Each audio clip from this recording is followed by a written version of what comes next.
একটু লক্ষ্য করেন, আনাস ইবনে মালিক রাদিয়াল্লাহু তাআলা আনহু থেকে বর্ণিত, তিনি বলেন রাসূল সাল্লাল্লাহু আলাইহি ওয়াসাল্লাম বলেছেন, লাম্মা উরিজা বিরব্বি, আমার প্রতিপালক আমাকে আসমানে নিয়ে গেলেন, অর্থাৎ মেরাজে নিয়ে গেলেন। কোথায়? মেরাজে নিয়ে গেলেন। মারারতু বিকওমিন, আমাকে এক পর্যায়ে এমন কিছু লোকের নিকট দিয়ে নিয়ে যাওয়া হলো, লাহুম আজফারুন মিন নুহাসিন, যাদের নখগুলো ছিল পিতলের নখ। কিসের নখ?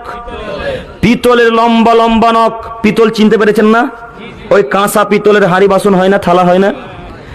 আল্লাহ নবী বলছেন লাহুম আজফারুন মিন নুহাসিন, তাদের নখগুলো ছিল পিতলের লম্বা লম্বা ছোচালো ধারালো ধারালো নখ। ইয়াখমিসুনা উজুহাহুম ওয়া সুদুরাহুম, সেই নখগুলি দিয়ে তারা তাদের মুখমণ্ডলকে আর বক্ষস্থলকে চিরে চিরে ফেলে দিচ্ছে। তারা তাদের মুখের গোশতকে, চামড়াকে এইভাবে ধরে একবারে খামচে খেয়ে ফেলে দিচ্ছেন, তারা বক্ষস্থলকে চিরে ফেলে দিচ্ছেন। আল্লাহ নবী দৃশ্য দেখে জিবরাইলকে বললেন, মান হাউলাই জিবরাইল, জিবরাইল এরা কারা?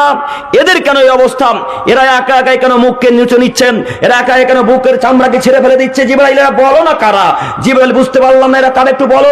তখন আমাদের নবীকে জিবরাইল সালাম বললেন, আল্লাহ নবী শুনুন, হাউলাই লাযিনা ইয়াকুলুনা লুহুমান নাস, এরা ওই সমস্ত মানুষ, এরা ওই সমস্ত ব্যক্তি যারা পৃথিবীতে মানুষের গোশত খেত। আপনি কি মানুষের গোশত খান? খান না, মিথ্যা কথা বললেন।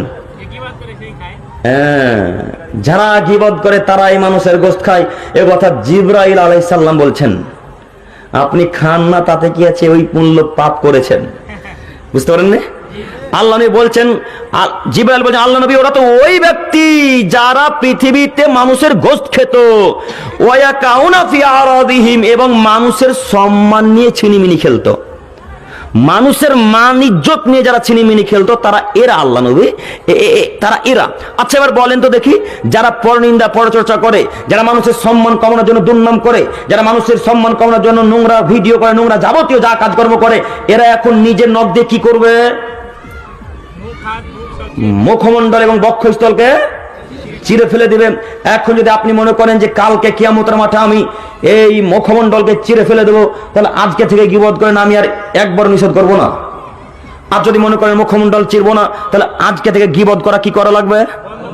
পারবো ইনশাল্লাহ? পারবো ইনশাল্লাহ? আজকের পর থেকে যত অসুবিধা আসুক, বিপদ আসুক না কেন, কারোর পরনিন্দা পরচর্চা করবো না ইনশাল্লাহ। ইনশাল্লাহ।